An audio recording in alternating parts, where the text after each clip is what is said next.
Gente, notícia, vamos falar agora de Gaza, vamos falar dos palestinos, vamos falar do Estado nazi-sionista de Israel, e tem uma notícia agora, Israel deportou mais 170, como a gente tinha falado agora de manhã, 171 pessoas, uma delas é Greta, vocês estão vendo a foto dela aí, sendo deportada lá do Estado nazista de Israel. Então, Greta foi libertada, nenhum brasileiro está nesta leva de deportados brasileiros, todos continuam sequestrados pelo Estado nazi-sionista de Israel, e a gente tem uma postura do presidente Lula, deixa eu ver aqui, né, porque vai que ele já acordou, já chegou no palácio, a assessoria já falou com ele, vamos ver aqui se o presidente Lula né, resolveu falar. Não.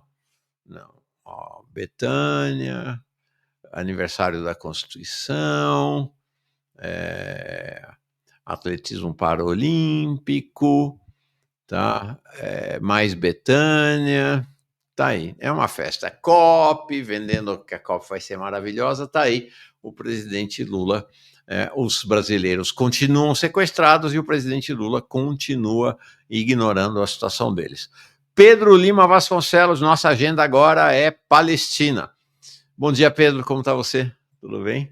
Mauro, bom dia quem nos acompanha, como vai você, como vai todo mundo, boa semana para todo mundo.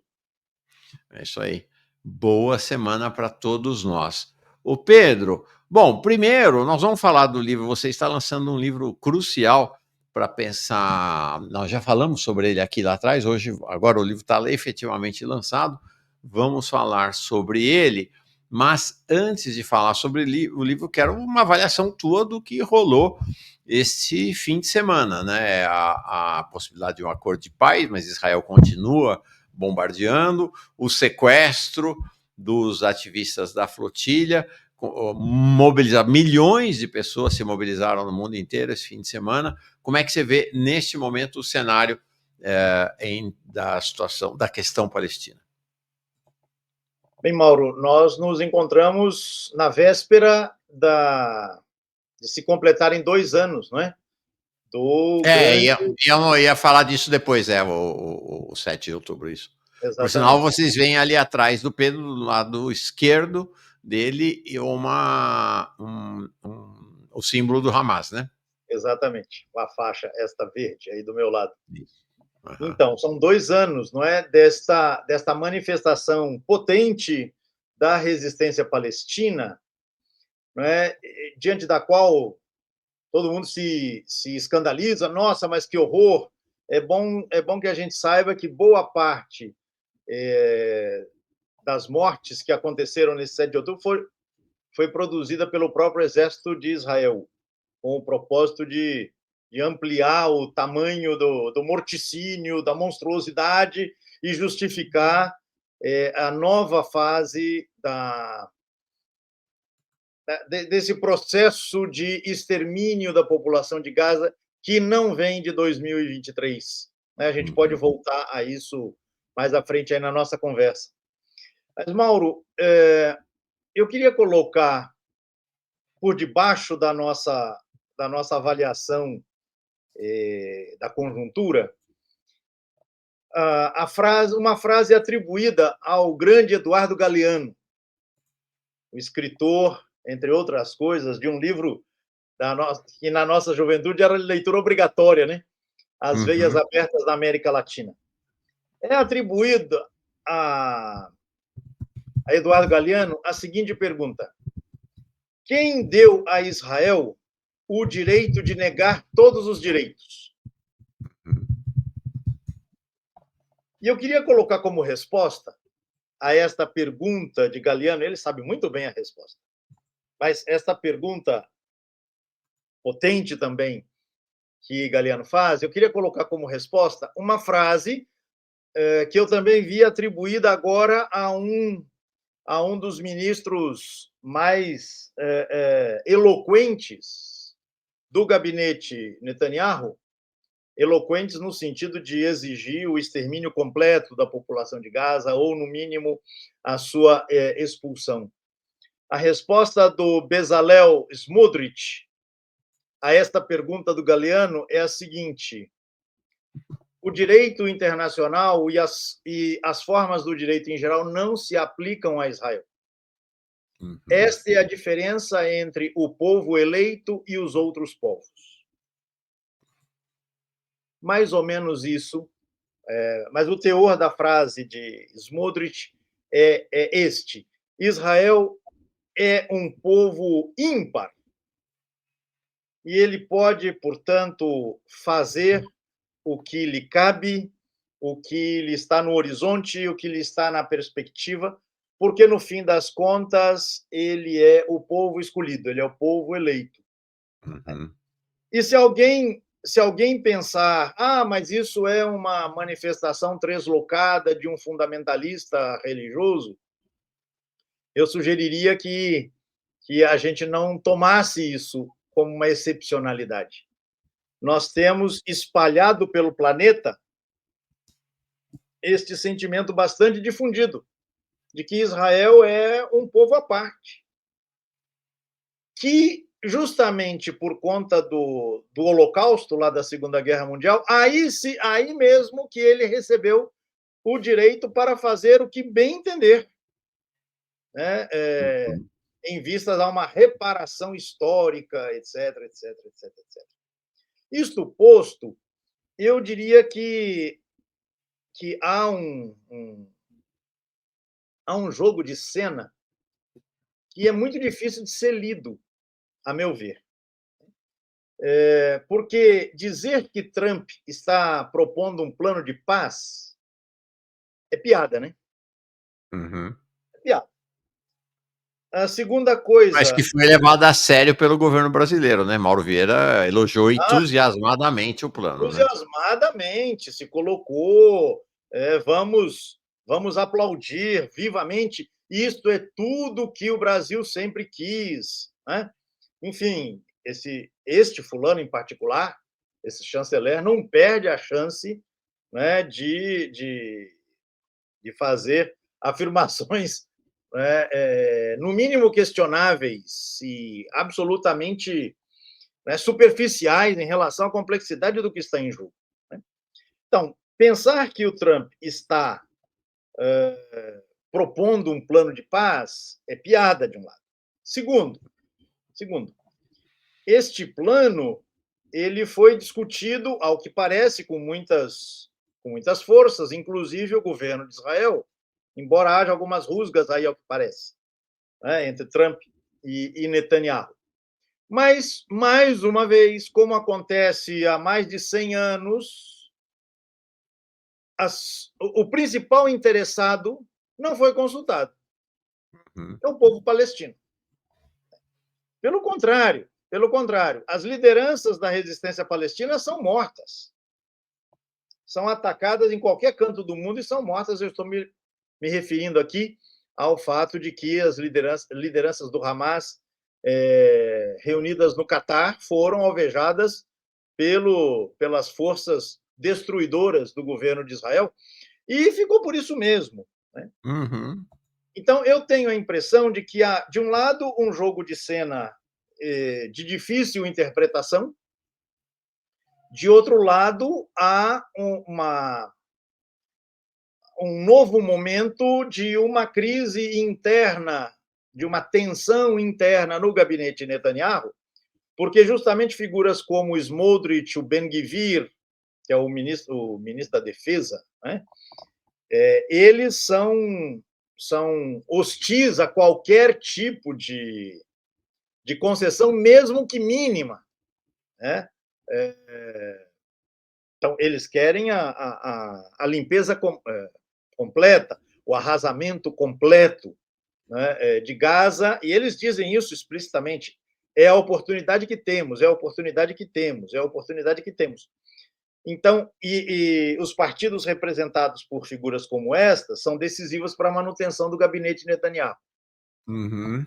Então, dá-se a impressão, ou tem-se a impressão, de que Netanyahu está sendo pressionado por Trump de um lado e pelas forças representadas por esses ministros de outro. Enquanto isso, o que acontece em Gaza é o que vem acontecendo nos últimos anos. Então, grosso modo, eu diria a você que a coisa está nessa toada. Um detalhe ainda importante, né? Que o Hamas recebeu o ultimato, né? De que ou aderiria ao tal plano ou então Israel teria liberdade para fazer o serviço que deve fazer. O que mostra efetivamente que não há um compromisso com a paz. Não há, efetivamente não há. Há, quem sabe, uma sugestão de que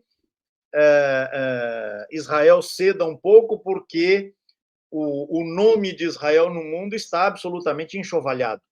Eu vi uma declaração atribuída ao Trump desses dias, né, de que Trump, vai recuperar o moral de Israel no mundo. Perfeito.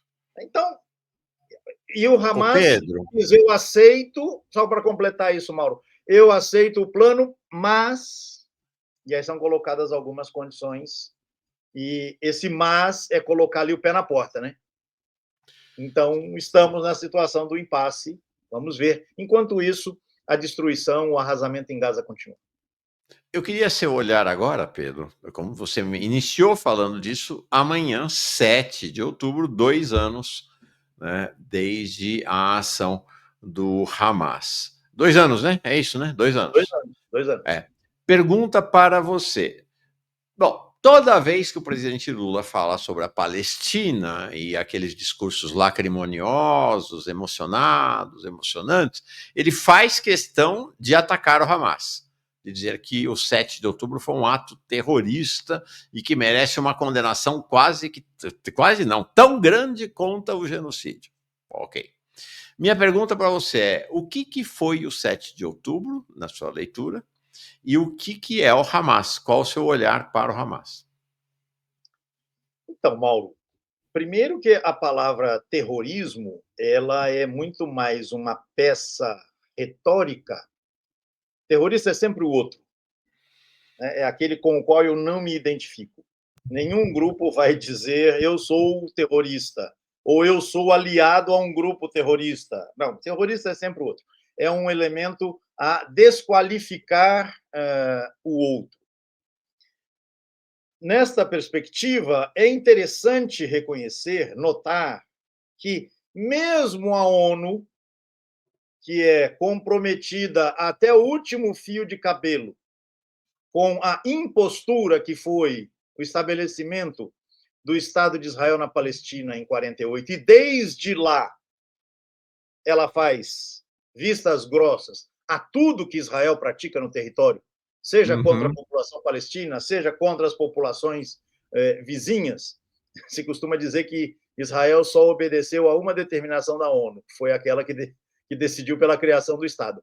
O restante das deliberações da ONU, Israel fraudou-as todas, desobedeceu a todas, e ficou por isso mesmo, né? Então, nem a ONU qualifica o grupo Hamas como terrorista. É impressionante, Mauro, e quem nos acompanha, vocês já devem ter notado isso, que às vezes você tem matérias aí dessa mídia dita profissional, da mídia hegemônica, que acaba sendo obrigada a apresentar os horrores perpetrados pelo governo Netanyahu no território de Gaza, e em algum momento diz mais os representantes do grupo terrorista Hamas dizem isso. Exato. É impressionante. Quem está praticando, quem está produzindo cotidianamente, em escala nunca antes vista, o terror, é apenas alguém que está exagerando. Enquanto o grupo Hamas ele tem estampada na testa, na sua certidão de nascimento, na sua carteira de identidade, o qualificativo terrorista, que, repito, nem a ONU atribui ao grupo. Impressionante. Eu entendo que isso não é pouca coisa, né? Mas quando o Mauro Vieira diz nós somos do Ocidente, nós aplaudimos o plano proposto por Trump, etc., etc., a gente, a gente percebe que há uma coerência, né, Uhum. nesta posição, até porque, voltando ao plano, né, ao suposto plano de paz, o Hamas está excluído completamente da, da futura Palestina, do que haveria de ser, do que poderia ser a Palestina. Né? Bem, em relação ao 7 de outubro de 2023, ou seja, aquilo que amanhã se completará 2 anos, é importante, Mauro, não perder de vista a perspectiva histórica. Para muita gente, o mundo começou em 7 de outubro de 2023. Antes era a pré-história, ou antes não havia nada. A partir de 7 de outubro, o mundo começou, a história começou, e começou com um ato terrorista, como a gente vinha comentando. Né? Mas é importante que nós não percamos de vista que os dias 7 de outubro, desculpem, vem depois do dia 6, que por sua vez veio depois do dia 5, e assim sucessivamente. E neste sentido, eu gostaria de colocar 2 elementos aqui que nos ajudem a situar este 7 de outubro como um momento de reação decidida, determinada da resistência palestina, e é importante dizer, né, Mauro, você sabe bem disso, não é só o Hamas, foram vários grupos que capitanearam este movimento. Então, eu queria trazer 2 elementos aqui. O primeiro deles diz respeito, eu vou pegar aqui do livro. A partir de 2004, 2005, quando o governo de Ariel Sharon, este sanguinário que foi primeiro-ministro de Israel até 2006, ele decidiu unilateralmente retirar-se da faixa de Gaza, retirar o exército, os colonos, etc. Todo mundo estranhou, porque ele era conhecido justamente pela sua truculência e agora ele se retira do território? Como assim? Na verdade, isso foi uma manobra visando transformar Gaza num grande campo de concentração a céu aberto, como foi o que aconteceu nos anos seguintes. Mas o que eu queria trazer aqui, Mauro, é que de 2004 para frente foram desempenhadas ou foram desencadeadas várias operações militares contra a população de Gaza por parte do Exército de Israel. Eu vou citar os nomes aqui. Em 2004 foram as operações Arco-Íris e Dias de Penitência. Em 2006 foram as operações Verão Chuvoso e Nuvem de Outono. Em 2008, 2009, a operação se chamou Chumbo Fundido. Em 2012, a operação se chamou Pilar de Defesa. E assim por diante. Ou seja, Gaza vem sendo submetida desde... Eu estou falando só de 2004, para não contar do que veio antes. Né? Sucessivas operações militares em que o exército de Israel metralha indiscriminadamente bairros inteiros de Gaza, atingindo indiscriminadamente população civil e membros de grupos de resistência. Então, isso não é alguma coisa que se pudesse ignorar. Só que nós ignorávamos, Mauro. Isso não estava na agenda jornalística. Então, é preciso pensar que Gaza vem sendo martirizada. Este termo é de um grande estudioso dessas questões, que inclusive ele é um judeu anti-sionista chamado Norman Finkelstein. Tem um livro sobre o martírio de Gaza. E ele vai fazendo o levantamento e vai comentando essas diversas operações. E há outras, eu citei apenas aquelas para não me alongar muito. Então, há um martírio de Gaza, um martírio continuado, um martírio um pouco mais a cada dia, né? Antes do 7 de outubro de 2023. Esse é o primeiro elemento que eu queria trazer. O segundo elemento nos coloca mais perto da cena do dia 7. Em setembro de 2023, aconteceu a reunião da ONU. Essa mesma que aconteceu agora, há 15 dias atrás. Né? Todo ano você tem a Assembleia Geral da ONU, sempre nessa época. Pois bem, nesta Assembleia, Netanyahu fez o seu discurso e nele ele apresentou um mapa do que ele chamou o Novo Oriente Médio. E neste Novo Oriente Médio, simplesmente não existe a Palestina. Se eu não estou enganado, foi no dia 19 de setembro de 2023. Não há Palestina. Este é o futuro da região, segundo o projeto de Netanyahu. E você tem, nos dias seguintes, uma série de manifestações no território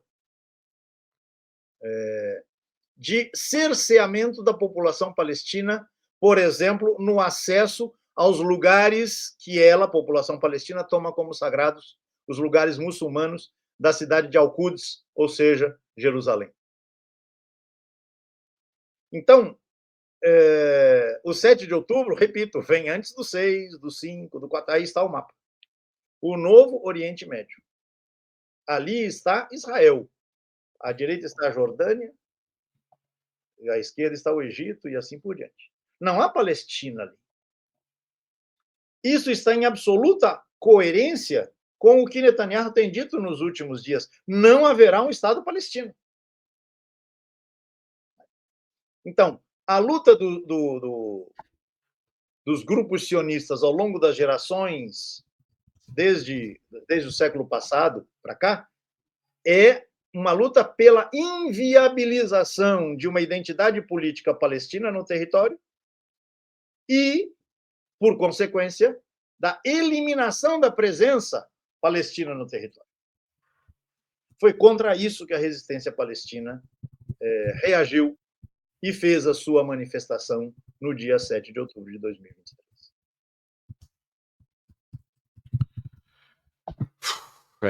Dureza. Pedro, bom, mais uma vez, deixa eu colocar a imagem aqui, já demos em primeira mão aqui. Sai daí, bicho feio. Pronto. Né? Greta, 171 ativistas, lutadores da causa palestina, foram deportados por Israel, entre eles foram para a Grécia, aparentemente, entre eles Greta Thunberg, a mais torturada dos 420 ativistas sequestrados por Israel. Vamos ouvi-la, provavelmente ainda hoje ela deve dar entrevista sobre tudo que ela sofreu lá nas mãos dos nazis. Vamos ver como é que vai ser essa conversa com ela. Pedro, uma questão relevante é olhar, como você falou, o mundo não começou em 7 de outubro, né? O mundo, na verdade, não começou também em 1948, né? Começou bem antes disso, né? Quando estabeleceram o Estado colonial de Israel na Palestina, né? E o teu livro, né, acaba de sair, a gente conversou aqui, acho que ainda estava em pré-lançamento, agora já está lançado, a questão palestina, a nervura religiosa da catástrofe. Fala sobre o livro e sobre esta jornada histórica, um livro muito relevante, muito consistente, resultante do curso que fizemos lá no canal Paz e Bem, exatamente sobre a questão palestina.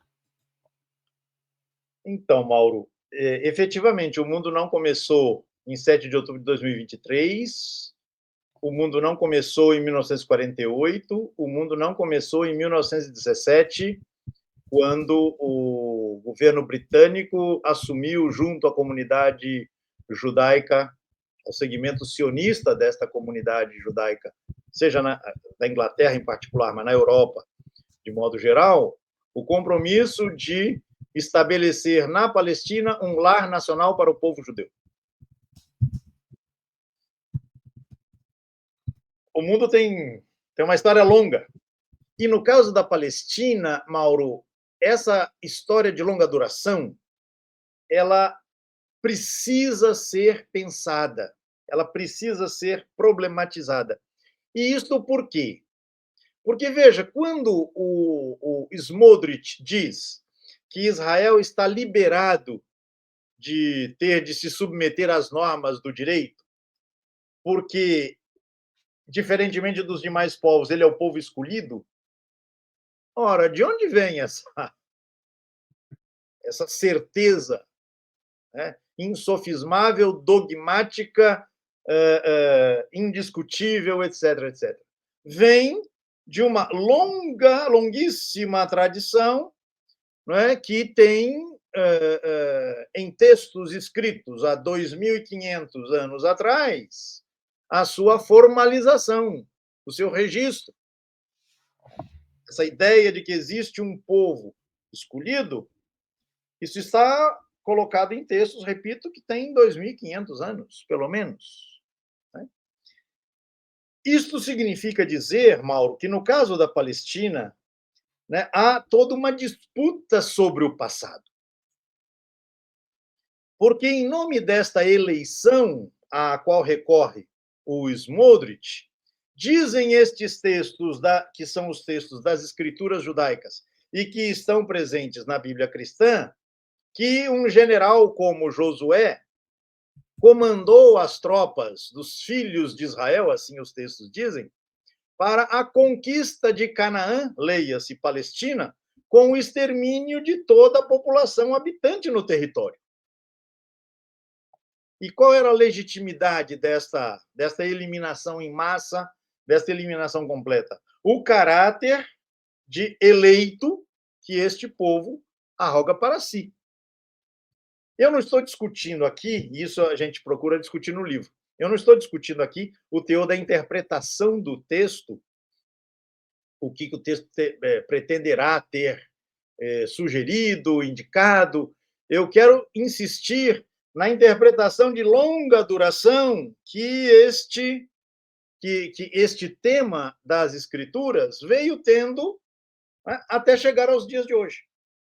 Há uma disputa sobre o passado, que faz, por exemplo, com que se diga, e isso está nos livros de história, né, que você deve ter tido contato quando estava na escola, eu também, de que o nome Palestina é um nome posterior ao nome Israel, o que indicaria que Israel tem direito de precedência sobre aquela terra.